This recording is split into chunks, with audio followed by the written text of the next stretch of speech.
All right, y'all. We give praise, esteem, and honor to Abba and Shamayim in the name of Yahushua HaMashiach this day. Let's go to John chapter 5, verse 39. Shalom, Mother Sharon. Shalom, Sister Virginia. Search the scriptures, for in them you think you have eternal life, and they are they which testify of me, and you will not come to me that you might have life. I receive not honor from men, but I know you, that you have not the love of Elohim in you. I come in my Abba's name, and you receive me not. If another shall come in his own name, him you will receive. How can you believe which receive honor one from another, but not the honor that comes from Elohim only? Do not think that I will accuse you to Abba. There is one that accuses you, even Moses, in whom you trust. Had you believed Moses, you would have believed me, for he wrote of me. But if you believe not his writings, how should you believe my words? All esteem and praise the Abba Shamayim in the name of Yahushua HaMashiach. Revelation chapter 1, verse 4. John, to the seven assemblies, which are in Asia, grace unto you, and shalom from him which is, and which was, and which is to come, and from the seven Ruachs which are before his throne, and from Yahushua HaMashiach, the faithful witness, the first begotten of the dead, and the prince of the malice of the harassed, unto him that loved us and washed us from our sins in his own blood, and have made us kings and priests unto Elohim and his Abba. To him esteem and dominion forever and ever. Amen. Behold, he comes with clouds, and every eye shall see him, and they which pierced him, and all kindreds of the earth shall wail because of him. Even so, amen. I'm the Aleph and the Tav, the beginning and the ending, saying the Lord, which is, and which was, and which is to come, the Almighty. I Yakanan, whom also am your brother and companion in tribulation, and the Malkuth and patience of Yahushua HaMashiach, was in the isle that is called Patmos, for the word of Elohim and for the testimony of Yahushua HaMashiach. I was in the Ruach on the Lord's day, and I heard behind me a great voice as of a trumpet, saying, I'm the Aleph and the Tav, the first and the last, which you see, write in a book, and send it unto the seven assemblies which are in Asia, unto Ephesus, unto Smyrna, unto Pergamos, unto Thyatira, unto Sardis, unto Philadelphia, and unto Laodicea. Jeremiah 15 and 9.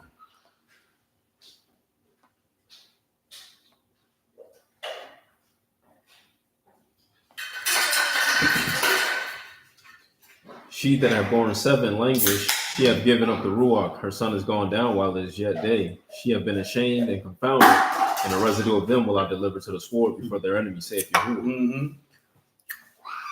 Go ahead, Isaiah 4 and 1.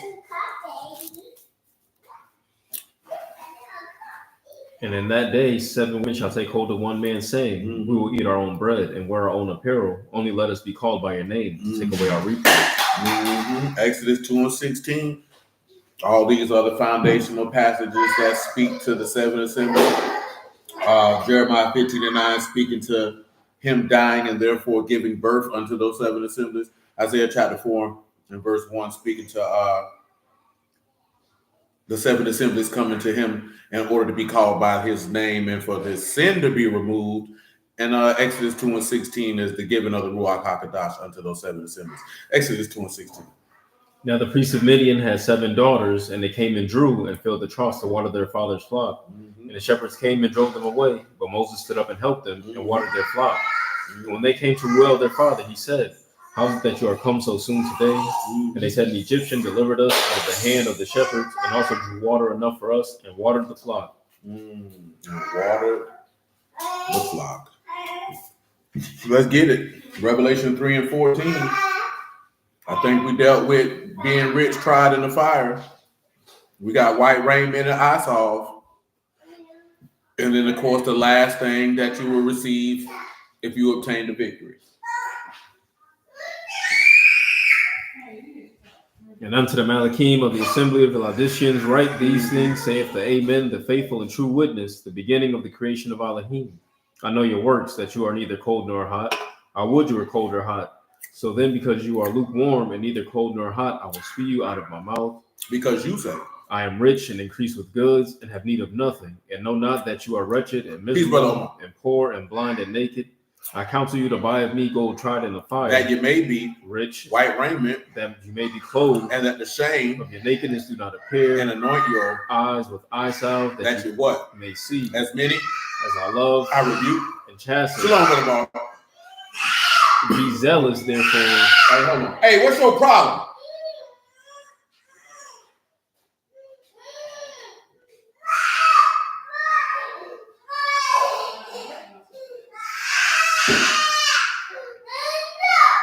Hey, what's your problem? Go ahead. Shalom, that man. As many as I love, I rebuke and chasten. Be zealous, therefore, and repent. Behold, I stand at the door and knock. If any man hear my voice and open the door, I will come into him and will sup with him and he with me. To him that overcome will I grant to sit with me in my throne, even as I also overcame and am set down with my Abba in his throne. He that have a ear, let him hear what the Ruach say unto the assembly. Go ahead and read Proverbs 25 and 4.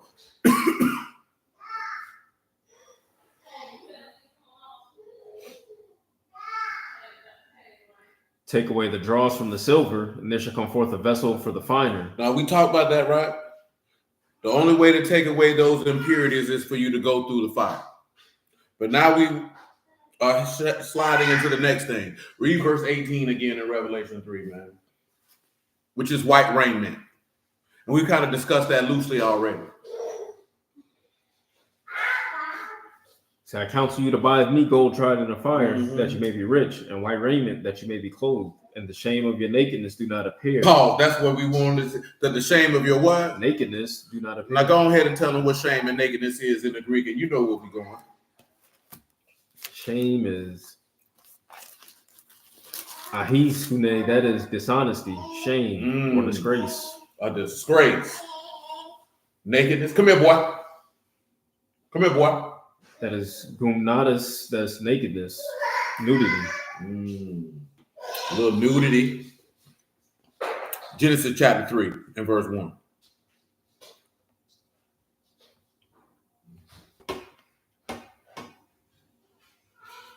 Now the serpent was more subtle than any beast of the field which Yahuwah Elohim had made. And he said unto the woman, Yea, have Elohim said, you shall not eat of every tree of the garden? And the woman said unto the serpent, we may eat of the fruit of the trees of the garden. But of the fruit of the tree which is in the midst of the garden, Elohim hath said, you shall not eat of it, neither shall you touch it, lest you die. The serpent said unto the woman, you shall not surely die. For Elohim do know in the day that you eat thereof, then your eyes shall be opened, and you shall be as gods, knowing good and evil. Go ahead. And when the woman saw that the tree was good for food, and that it was pleasant to the eyes, and the tree to be desired to make wise, she took of the fruit thereof and did eat, and gave also unto her husband with her, and he did eat. And the eyes of them both were open, and they knew that they were naked. They knew they were what? Were naked. Tell them what naked is, there, man.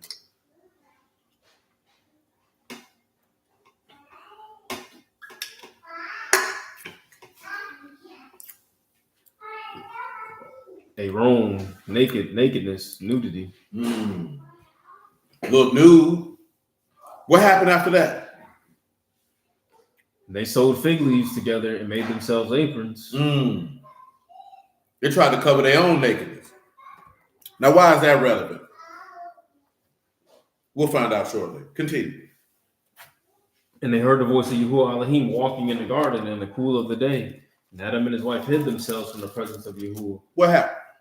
Of Yahuwah Elohim amongst the trees of the garden. And Yahuwah Elohim called unto Adam and said unto him, where are you? And he said, I heard your voice in the garden, and I was afraid because I was naked. Then I hid myself. Because I was what? I was naked, and I hid myself. Hebrews 10 and 23.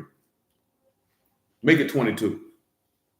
Now, he said he was scared because he was naked, so he hid himself. Now, of course, you know, Yahuwah going to come back and give them a linen tunic to cover their nakedness. And that's why I say, I counsel of you to get of me a white garment that you might be clothed, that your nakedness not appear. If you're not familiar, that nakedness appearing is referring to your sin. But let's continue. Let us draw near with a true heart and full assurance of faith. Draw near with a what? With a true heart. And a full what? Assurance of faith. A full what? Assurance of faith. Now continue. Having our hearts sprinkled from an evil conscience and our bodies washed with pure water. Go ahead. Let us hold fast the profession of faith without wavering. Without what? Without wavering. Go ahead. For he is faithful that promised. And let us consider another to provoke unto love and to good works. You should consider one another with what? To provoke another unto love and to good works. You should consider one another with love and to provoke or entice individuals to do that which is good before God. Continue. Not forsaking the assembling of ourselves together as the manner of some, but exhorting, and so much the more as you see the day approaching. Go ahead. For if we sin willfully after that we have received the knowledge of the truth, what happens? There remain no more sacrifice for sins, but a certain fearful looking of judgment. And A fearful what? Looking for judgment. And that's where Adam was, because he said he was afraid. Mm-hmm. He was looking for the judgment. Continue. And fiery indignation, which shall devour the adversaries. Mm-hmm. He that despised Moses' law died without mercy under 2 or 3 witnesses. Of how much sore punishment, suppose you, shall he be thought worthy who have trodden underfoot the son of Elohim, and have counted the blood of the covenant wherewith he was sanctified, an unholy thing, and have done despite unto the Ruach of grace. Mm-hmm. For we know him that have said, vengeance unto me, I will recompense, saith the Lord. And again, the Lord shall judge his people. Now it says this is on my brain, so let me put this out here right now, right? I know some of y'all may see a lot of people talking about you seeing biblical prophecy unfold. We're not discussing that, because it's a lot of things unfolding. Sheets, books, shoot, some people's bodies. But prophecy is not unfolding at this present time. I can tell you that. You know what I'm talking about? Ain't nothing popping other than geopolitical maneuvering and machination. Shalom, Brother Rob. That's the only thing going on. That's it. I know you like to see every time a conflict pop off and you think prophecy going down, but let me read you Matthew 24:4 and listen to what this man told you, man. Just because somebody go to war, or just because the secular nation of Israel is involved, does not mean biblical prophecy is unfolding. So we had this conversation last week. You know what I'm saying? I'm seeing some of my homeboys. It's not going down like that. You just niggas just see Iran. They say, see, that's Persia. Man, ain't nothing going on. I just seen on the news Iran trying to talk to the U.S. to squash this stuff out. Matthew 24, man. Niggas got the timeline messed up. And y'all trying to said unto them, take heed that no man deceive you. Take heed that nobody what? Deceive you. Why? For many shall come in my name, saying, I'm a Mashiach, and shall deceive Ain't you. nobody out here coming in this man's name talking about their anointed one. You know what I'm saying? Not for real, for real. You know what I'm saying? Don't get caught up with some of these people on it. Ain't nobody coming out there doing that where the whole world is moving in that direction. That's not happening. What else he say?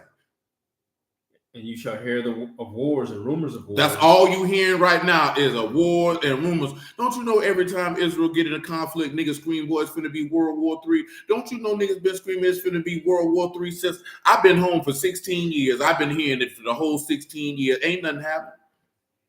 Ain't nothing happening, man.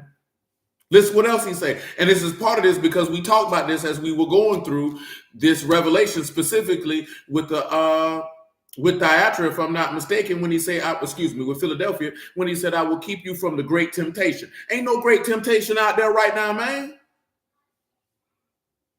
Ain't no great temptation out there, man. Where is the abomination of desolation? Where is the abominable idolatry? Where is the individual standing up saying he God? Where is the individual working miracles? Where are the 2 witnesses? Where is the false prophet that will bring fire down from heaven? You ain't got none of that going on right now. You ain't got no vials open. You ain't got none of that. You got Benjamin Netanyahu trying to take out an enemy before they have a chance to do something to them. And that's it. Continue. He said, you hear what? You shall hear of wars and rumors of wars. What else he said? See that you be not troubled. He say, see that you be not what? Troubled. Why? For all must come to pass. But the end is not yet. He said the end is not yet. So if you just because you hear about wars and you see some wars, that is not the end. This is what the man told you. This is not my personal opinion. This is what the man just said. What else he say? For nation shall rise against nation. So when you deal with nation, that's not talking about countries, man. That's talking about nationalities of people. That means an Edomite will rise up against a Moabite, and a Moabite against a Jebusite, so on and so forth. That's not happening. And if you think that that is just isolated to the United States of America, then you just simple. You know, the world is bigger than the United States of America. The scriptures are not confined of what goes on in the United States of America. If there's infighting in America, but nowhere else, that's not biblical prophecy being fulfilled. That's people who can't get along in the United States of America. You see ICE protests, you think it's going on. Them people not supposed to be over here. You know what the saddest part is with most people? Is you feel like you can break the law and do stuff and that nobody should do nothing. And you know what the sad part is? Obama sent just as many, if not more people than Trump done ever sent back across that border. And so did George Bush, and so did Bill Clinton, and Joe Biden did it too. You know what I'm talking about? Trump ain't doing nothing different. He's just more boisterous about it. You know what I'm talking about? But they all did it. It's nothing new. The people ain't supposed to be over here. You know what ends up happening? You've been over here illegal for 10, 15, 20 years. You've been moving and grooving. And then the people say you got to slide, and you slow on Eastman, and you never thought you was going to have to slide. And people be upset by that. I literally seen people say, why are they throwing human beings in this van? It looks like a dog catcher van. It was a paddy wagon. Grown people who've never seen a paddy wagon. Because the paddy wagon had a wall in between. Because one side was for men and one side was for women. Like, you've been living in the United States of America and you didn't know that they put prisoners in a paddy wagon? God forbid you ever see a prison bus. Go ahead, man. So for nation shall rise against nation, and kingdom against kingdom, and there shall be famines and pestilences and hold on, he said kingdom against who? Against kingdom. That's when you're dealing with, okay, the U.S. versus Iran, Russia versus such and such. Let me tell you something on a geopolitical level right now, man. Russia don't want to get involved with no war because they fooled up with the Ukraine. So that's drained a lot of resources for them. You know what I'm saying? Yeah, man. You know what I'm saying? I ain't had no feelings about it. You know why? Because them Mexican niggas don't fool with you. And that's what a lot of black people problem is. Your heart be bleeding for people who don't fool with you. Them people don't fool with you. They only fool with you when they down bad and they feel like because you always constantly and consistently oppressed, you should come help them too. Them people don't fool with you in general. I ain't saying all of them don't, but in general, them people don't fool with you, man. I was not moved. You know what I'm talking about? Because that's not my problem. That's not my problem. You know what I'm talking about? That's not oppression, and that's not my problem. I'm concerned with us. I'm not concerned with them. You know why? Because they're not concerned with you. Because when Mr. Charlie put a bullet in your brain or beat the brakes off of you in the middle of the street, or when them people, you know what I'm saying, come up with certain machinations with certain individuals, you know, anecdotally in their lives to keep them at a particular point, then people not coming up speaking up for you, man. They're not doing it. You know what I'm talking about? So I'm not running out here, and this ain't none of this stuff we talking about black people mind your business, this Trump stuff. I wouldn't give a damn who the president was. I'm going to still mind my business. Because I'm a stranger and a pilgrim on the earth, and that ain't got nothing to do with me. Because you shouldn't have brought your behind over here improperly and think that these crackers supposed to let you stay over here. You know what I'm talking about? Now you're mad because they're saying you got to slide. But as I said, if you're informed, you would know every president been sending them back. The only person is just Trump has been boisterous about it. Let me tell y'all something, man. You do your research, man, and I'm gonna tell you something, man. Obama probably sent back more illegal aliens than Trump could ever imagine. Do your research. Get out your feelings, get out your emotions, put the fact that this is a white man you think is racist to the side, and go look at the stats. The same way they want to talk about this and that, man, Obama killed more children and bombed more terrorists than anybody could ever imagine. You just ain't gonna talk about it because you gave him a pass. Because his daddy African. So you gave him a pass. You'll blindly turn your head to that. But the reality is, Trump couldn't match him if he wanted to. He couldn't match him if he wanted to. Like I said, and Clinton did it too. And we'll just say, you know what I'm saying? This is normal operating procedure. This is not abnormal. This is what these people do.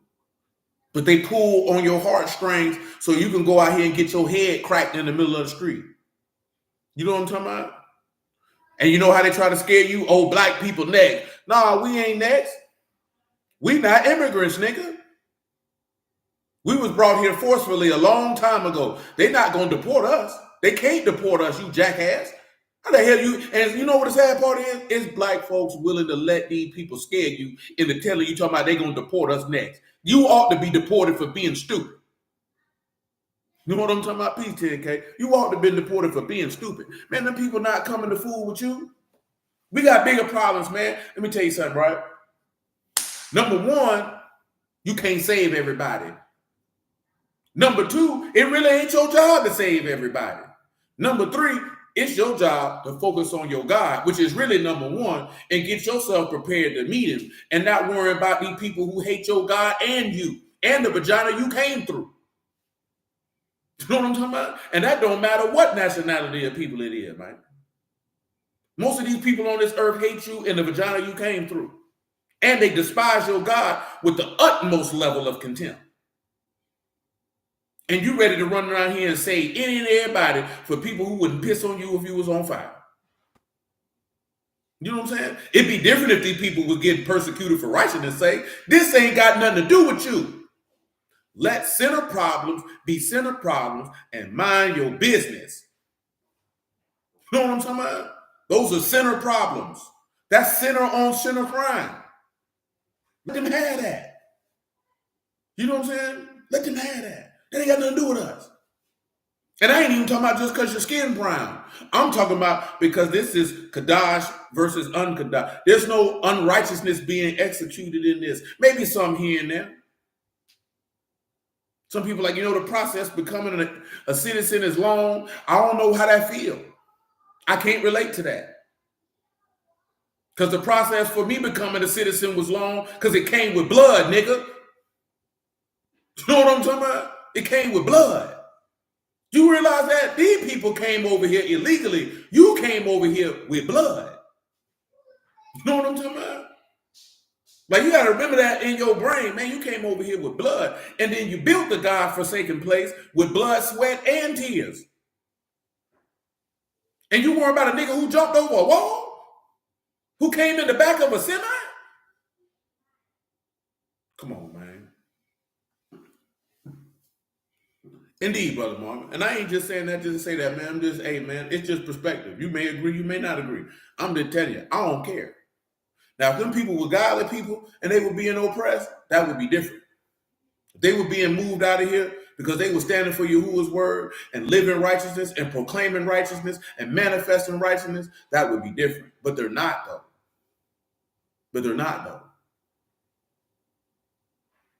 So yeah, I am not emotionally connected, invested. There's not. I don't care. Yeah, I just genuinely don't care. It's unfortunate. It is what it is. You had a choice to come over here. I did not. You know what I'm talking about? And that's whether if your forefathers were slaves or not. We're just talking about in general. You ain't had no choice to come over here. It was either come or die. You know what I'm talking about? This nigga crying because he can't get Social Security in the place he ain't supposed to be at. Nigga came over here on a work visa, it expired, you never left. What you thought these people were gonna do? Just let you stay here? Because you felt like you should be here? I mentioned all that just for a brief moment, not to castigate these Latino people, but to show you the level of entitlement of people who live in this God-forsaken place. Because it just ain't Hispanics who had this attitude. Almost every American has this attitude. You feel that you should be able to do and or receive or get whatever you want, no matter the situation and circumstance, even if you're wrong. Even if you did it out of order. You feel like you should still get it. That's a dangerous way to think. That's a dangerous way to think. You know what I'm saying? You can't think like that, man. Don't know, man. Let me tell you something, man. Y'all have mercy on us, old man. My mama told me every day of my childhood, man, don't nobody owe you nothing, and the world don't owe you nothing. You know what I'm saying? And you got to remember that, man. Your God don't owe you nothing. See, when you join in the covenant with him, you're receiving what he promised for performing your end of the covenant. That's not that I owe you. We entered into agreement with one another. You facilitate your end, I facilitate mine. Man, the thought process of entitlement is the most dangerous place for anybody to be. I'm talking about, man, you ain't entitled to nothing from nobody at any time. At all. Shalom me. Come on with it, man. Where you at with it? And you better make sure you teach that to your children, man. Because I'm going to be honest with you.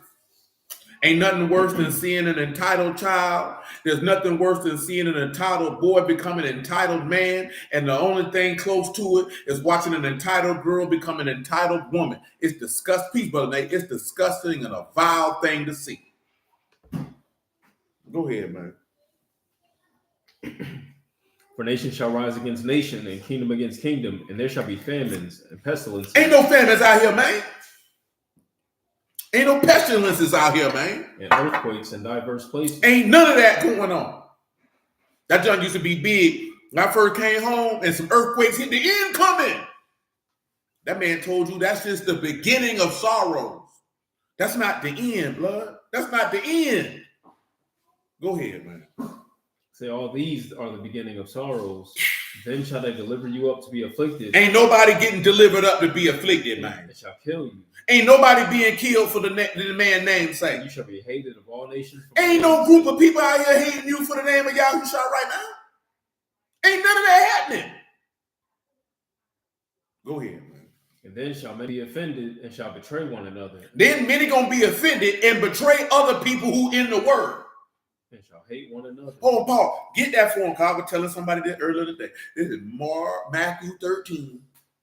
What it is? What verse it is? Now, who out here betraying somebody for the word? Ain't nobody betraying. Just because a nigga say that nigga backbiting you and slandering you, y'all done fell out. Now, nigga, we talking about going to jail, man. What we read in Revelation 2, when that man say they gonna cast some of y'all, shalom, man. They gonna cast some of you into prison, but be faithful unto death. How many of y'all know somebody who got cast into prison for Yahushua's name's sake? I'm gonna answer it for you. Not now.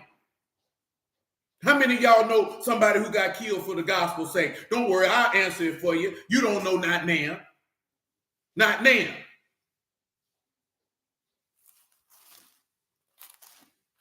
All you got to do is just pay attention, look what the man say, and don't venture off into an area that you want to be, because every time something happens. You know what I'm saying? Because Matthew 13 and 18. Because every time something happens, don't mean that Bible being fulfilled. It just means that the sons of Adam are sons of Adam. You know what I'm saying? They sinners are sinnering. You know what I'm talking about? That's it, man. It's that simple. Because I'm telling you, man, when it goes down, it's not going to be a mistake. It's not going to something that's just going to creep up on you. And that's why we dealt with, I'll keep you from the hour of temptation. When it goes down, your faith going to get tested, blood. Your faith going to get tested, man. Your faith ain't getting tested because Iran shooting some missiles at Israel, man. Ain't nothing going on. You guess what you did today? You went to work, you went to the gym, you went to shop, you went and did everything as is normal. Ain't nobody look at you and say, that's one of them believer people. You ain't sitting around and fellowshipping with a group of people, and if it was 50 of them, you know 30 to 40 of them gonna tell on you. Yeah, you ain't dealing with that right now, man. Ain't that what he said to Daniel 11? Don't make me happy. We have to piece it together again. Come on, man. They think this young game, man. 13 to 18, Book of Matthew. Say, hear you therefore the parable of the sower. What it say? When anyone hear the word of the Malkuth and understand not. When they hear the dominion, they don't understand it. What happened? Then come the wicked one. Here comes Satan. And catch away that which was sown in his heart. This is he which received seed by the wayside. This person already didn't believe it, didn't understand it, didn't want it. Satan just snatched that. Let me get that word off of you, man. You ain't want it anyway. What after that? But he that received the seed in the stony places, same as he that hear the word and anon with joy received. This is, look here, right? You got 4 people, right? You got 4 sets of people. The mass majority of people fit in these first 3 things. The overwhelming majority fit in this second and this third one, which is the seed amongst the stones and the seed amongst the thorns.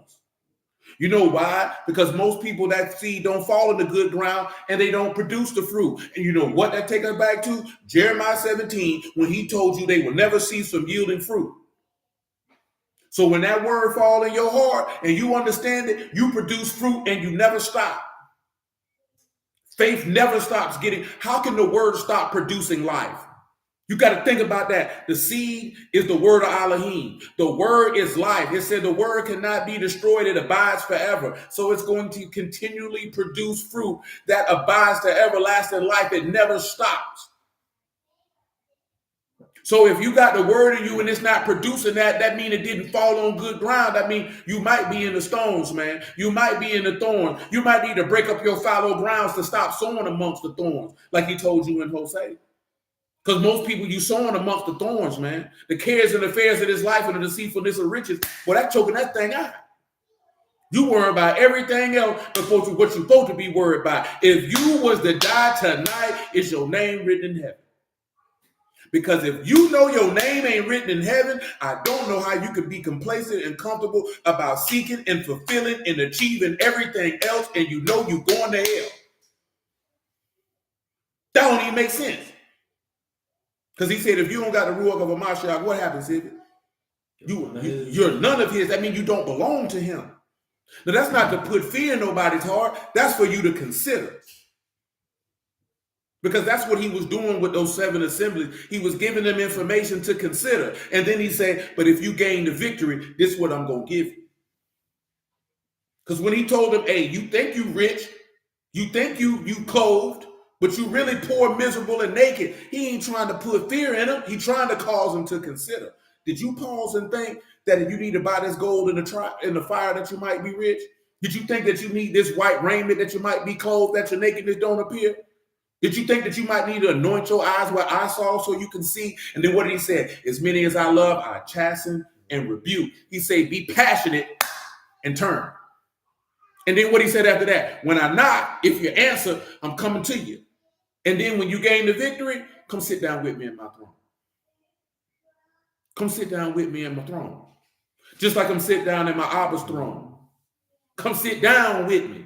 So it's never to put fear, it's for us to consider, where is my soul at? Where is my mind? Where am I focused at? Okay, I'll get that in a second. You know what I'm talking about?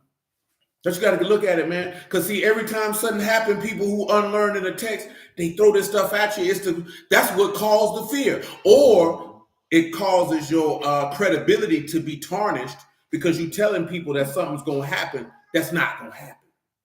Shalom, Brother Ernest. Man, what's happening, homie? You know what I'm saying? But come on, man, let me roll before I went on a tangent on that for way too long. So yet have he not ruined himself, but endure for a while. For when tribulation and persecution arise because of the word, by and by he is offended. That's why he said many people going to betray each other. Because when that persecution and affliction arise, but tribulation arise because of the word, niggas going to be mad by that. And they going to turn on people. They're going to turn on you. And you got to be faithful unto death and overcome with the blood of the Lamb and love not your own life, even unto the death.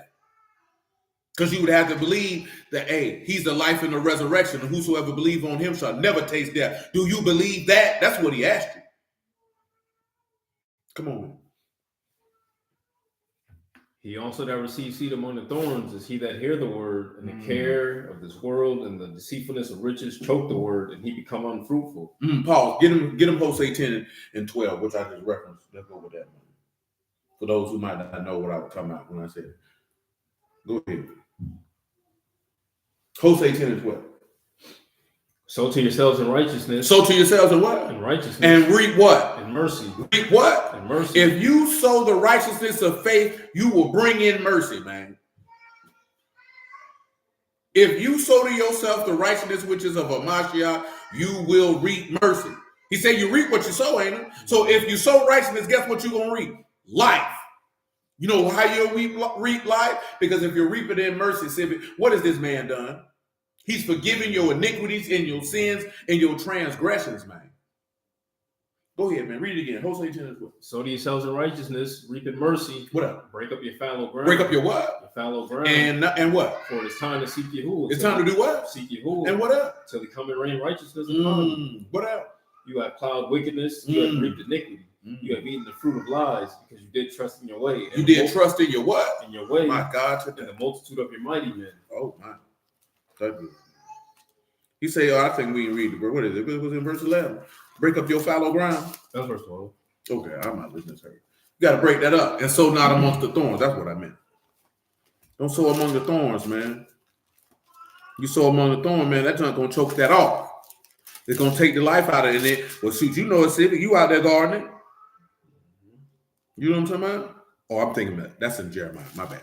You know what I'm saying? That's Jeremiah 4. I'll grab it. I'm thinking about Jeremiah 4. I'm sorry. Amazing.